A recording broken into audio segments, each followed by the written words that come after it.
কোনো একটা ব্যবসা বা কোনো একটা উদ্যোগ আপনি শুরু করতে চান, কিন্তু শুরু করার আগে যে বিষয়গুলো আপনি করবেন একেবারে সবকিছু শুরু করার আগে বা ভাববেন যেগুলো নিয়ে আপনি শুরু করার আগে যেই প্রসেসগুলো আপনি শেষ করবেন, সেই বিষয়ে আমি কয়েকটা পয়েন্ট আজকে একটু বলার চেষ্টা করব। 1 নম্বর পয়েন্ট সেটা হচ্ছে ডোন্ট কপি। মানে কোনো অবস্থাতেই কপি করে কোনো একটা ব্যবসা বা উদ্যোগ শুরু করতে যাবেন না। যে ও এটা করেছে আমিও এটা শুরু করলাম, ও আরেকটা করে অনেক টাকা কামিয়েছে আমিও এটা শুরু করলাম।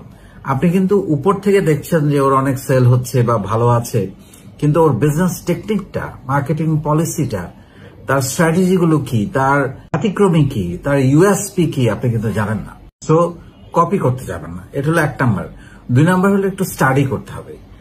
মানে একটু লেখাপড়া দরকার আছে বা একটু প্রশিক্ষণের দরকার আছে, যেটা আমি নিজের বলার মতো একটা গল্প ফাউন্ডেশনে এক একটা ব্যাচে 90 দিন ধরে প্রায় 460টা কন্টেন্ট দিয়ে আমি প্রশিক্ষণ দেই বিনামূল্যে।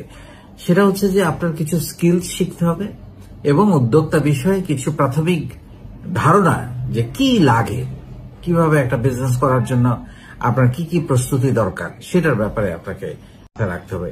আরেকটা হচ্ছে যে নিড অ্যানালাইসিস। আপনি যে প্রোডাক্ট বা সার্ভিসটা নিয়ে কাজ করতে যাচ্ছেন, আদৌ এটার মার্কেটে এই মুহূর্তে প্রয়োজন আছে কিনা, বা প্রয়োজনটা যদি থাকে কেন প্রয়োজন আছে, বা এই ধরনের ব্যবসা ইতিমধ্যেই কেউ করছে কিনা, এই সার্ভিস বা প্রোডাক্ট নিয়ে কেউ ব্যবসা করছে কিনা। তারা যদি করে থাকে, আপনার যদি কম্পিটিটর থেকে থাকে, তারা যদি ভালো করে, তারা কেন ভালো করছে, তারা ভালো করা সত্ত্বেও আপনার থেকে কেন প্রোডাক্টটা কিনবে বা সার্ভিসটা নেবে। আর তারা যদি খারাপ করে, কেন খারাপ করছে, যেখানে আপনি ভ্যালু এডিশন করে আপনি বেটার কিছু করতে পারবেন।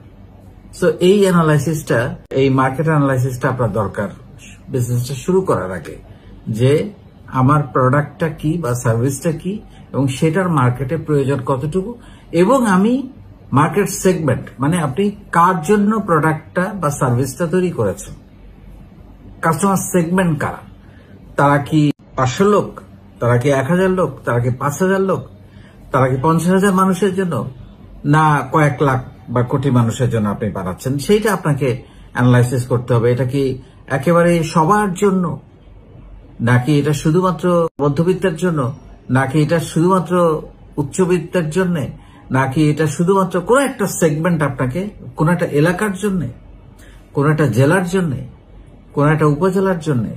সো এটা আপনাকে আগে এটাও ঠিক করতে হবে এবং তাদের সাথে, ওই ধরনের কাস্টমারদের সাথে আপনার একটু 20 জন, 50 জন, 100 জন কাস্টমারের কাছে আমরা যেটা বলি কোয়েশ্চেনারি করা, প্রশ্ন একটা করে ফিডব্যাক নেওয়া, যে কাস্টমার আদৌ আপনার প্রোডাক্টটা নিতে চায় কিনা।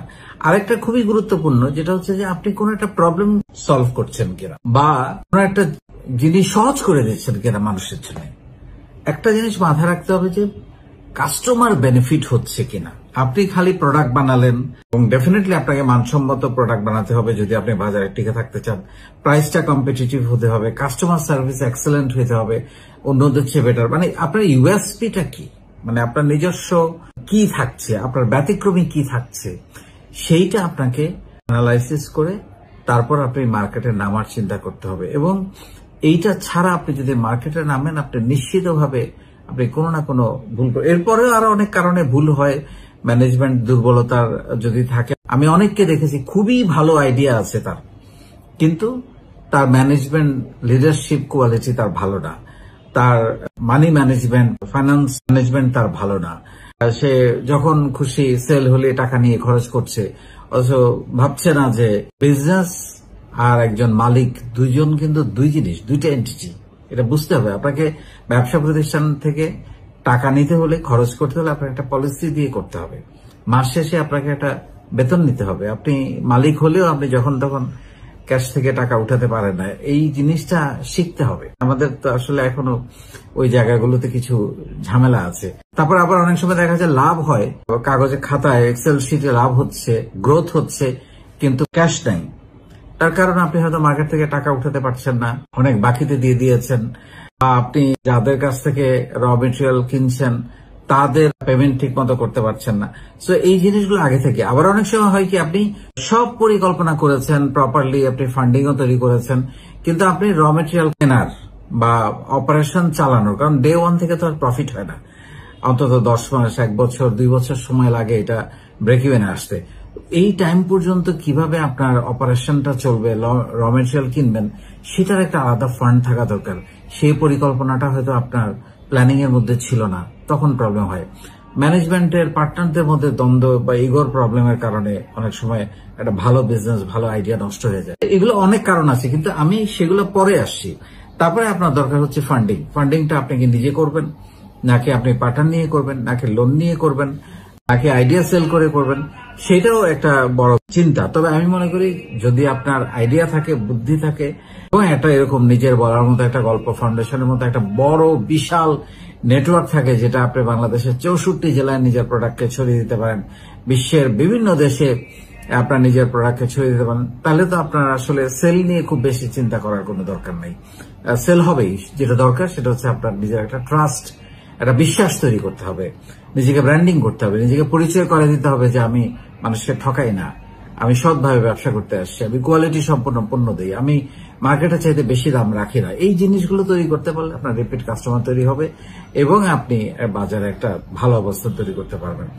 এবং আমি শেষে ফান্ডিংটা রাখতেও চাচ্ছি, কারণ এই কারণে আপনার যদি এই জিনিসগুলো থাকে প্রপারলি, টাকা ম্যানেজ হয়ে যায়। আর ছোট করে শুরু করেন, আমি তো বলি আপনি যে অল্প টাকা দিয়ে শুরু করে এটাকে মাল্টিপ্লাই করেন, দেখবেন যে এক সময় আপনার মূলধন জোগাড় আর একটা জায়গায় নিয়ে যেতে পারলে তখন অনেকভাবেই টাকার জোগাড় হয়ে যায়।